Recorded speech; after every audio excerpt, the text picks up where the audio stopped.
প্রিয় দর্শকবৃন্দ, আসসালামু আলাইকুম। অনেকদিন পরে আমার গ্রামীণ পরিবেশে আরেকটি ভিডিও নিয়ে হাজির হলাম। তো গ্রামে আসলাম, হঠাৎ করে দেখলাম যে আমাদের নদীতে এক ভাই মাছ ধরতেছে। তো ভাইয়ের কাছ থেকে একটু শুনি কিভাবে মাছটার জন্য নদীতে কি এখন মাছ আছে না কিনা আগের মতো। তো ভাই, আসসালামু আলাইকুম। ওয়ালাইকুম আসসালাম। তো বলেন ভাই, কি মাছ? ভাই, প্রায় ১ বছর পর গ্রামে আইলাম।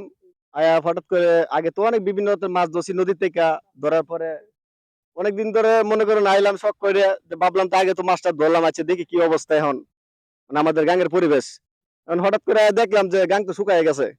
তখন আর কি করবো, আর একটা নাও ভিজছিলাম, নাও ভিজছে অল্প কইরা মাছ ধরছি। আলহামদুলিল্লাহ ভালোই ধরছি, যেটি ধরছি এটা মোটামুটি একটা চলে যাইবো। আশা করি যেগুলা মাছ ধরছি এখন বর্তমানে এগুলা মাছ এখন নাই। মনে করেন আল্লাহর রহমত রিজিক আমার যা আছে তাই আমি পাইছি। আসসালামু আলাইকুম। তো ভাই বলতেছে আগের মতন মাছ নাই ভাই, আমরা তো অনেক মাছ ধরছি নাকি। চৈত মাস হলে আমাদের গাং গুলা শুকিয়ে যায়।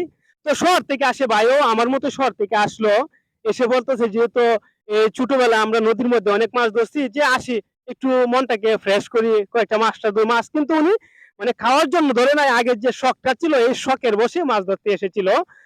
তো ভাই মাছ আগের মতো নেই, যেহেতু এখন কীটনাশক দিয়ে দিয়ে জমির মধ্যে নাকি ভাই, এই কীটনাশক দেওয়ার জন্য কিন্তু মাছের বীজগুলা নষ্ট হয়ে যায়।